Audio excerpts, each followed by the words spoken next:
So it's Richard for PokerTube in London, sitting here with Mr. Tom Dwan. How are you, Tom? Pretty good, and you? Yeah, it's good. How do you like London? So far, so good. It's been fun. A bunch of my friends just got in a few days ago, so been partying it up a little bit and have a bunch of chips in the tourney, so I can't complain. Yeah. Where are you at right now in the tournament? You're pretty good. Yeah, I saw a big stack there. Yeah, I have 285,000, 283,000, something around there. Mm-hmm. So I'm in pretty good shape, like 9% of the chips in play with 25-ish people left, 27 left, something around there, so it's looking good. For those who, I mean, most people know your online name and have seen you online. Can you tell me a little bit about your background? I grew up in Jersey and, started playing poker when I was like halfway through my senior year when I was 17. Went to school in Boston for a year and then dropped out to play poker. And now I live part-time in Vegas, part-time in Boston, travel around wherever is the most fun or the highest stakes games are, some combination of the two. So you're planning to play some more international tournaments going abroad like this as well? This one was a good fit. There was a bunch of tourneys at once and a decent amount of cash games going on. And a bunch of my friends are coming over, so it was a pretty no-brainer decision because it's just, I mean, it's been a lot of fun and there's a lot of action. So I'm not really going to go for the one-stop EPT tournaments unless a bunch of my friends are going to it. But you never know. I could start doing the circuit a little more. But I mean, some of the EPTs are pretty cool and the locations are pretty cool. So who knows? Is London? You specifically like London? I don't know. I'd like to see more of Europe. I've spent a bunch of time in London, but the other tourneys usually will have one tourney and that's it, whereas London has a little bit of side action and a bunch of shows and other tournaments. It has the EPT, the World Series. It had the $1 Million Cash Game thing. It has a few other shows. So. That's right. Most big players online usually end up with a company, one of the bigger companies. Is that in your plans, or are you interested in that, or you want to stay blank? Next question, obviously. All right. I talked to Patrick before. He said he enjoys the challenge still. What do you think of the challenge against Patrick?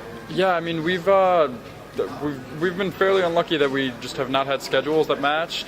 And, I mean, we still would have finished, except that the times our schedules matched was in a 2 or 3 month period where there were almost no games. You know, there'd be games for 20 hours a week, and those would be the 20 hours that we were there for. So that's why it's taken so long. And then Patrick got a little sick and stuff, so, he's better now. But anyway, so we should be playing more. And I was also playing a lot live, and I don't know, so we should hopefully crank it out in the next month or two.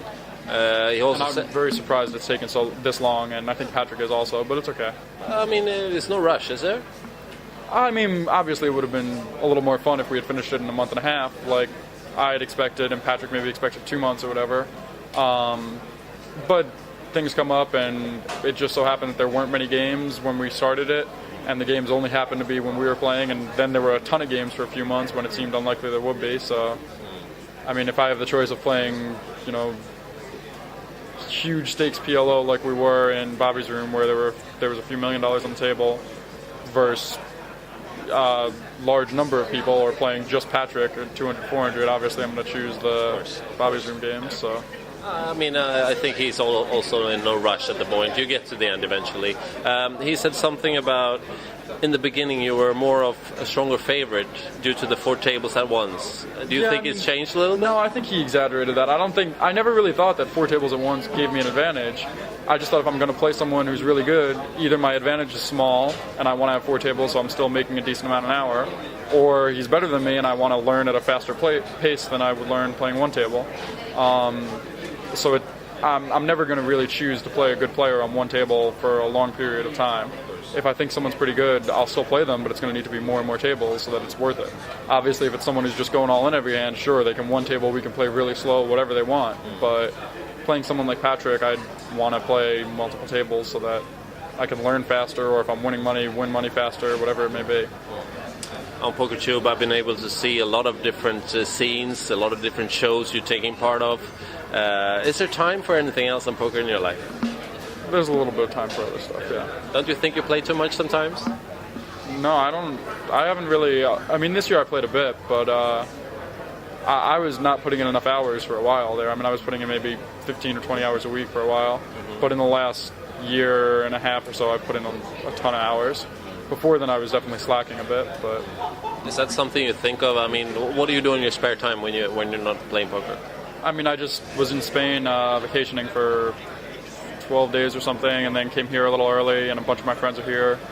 So I don't know, I mean, I was traveling a bit, and depends where I am. If I'm in Vegas, maybe it's, you know, going out drinking. If I'm in Boston, maybe it's playing basketball or something, who knows. Yeah, of course.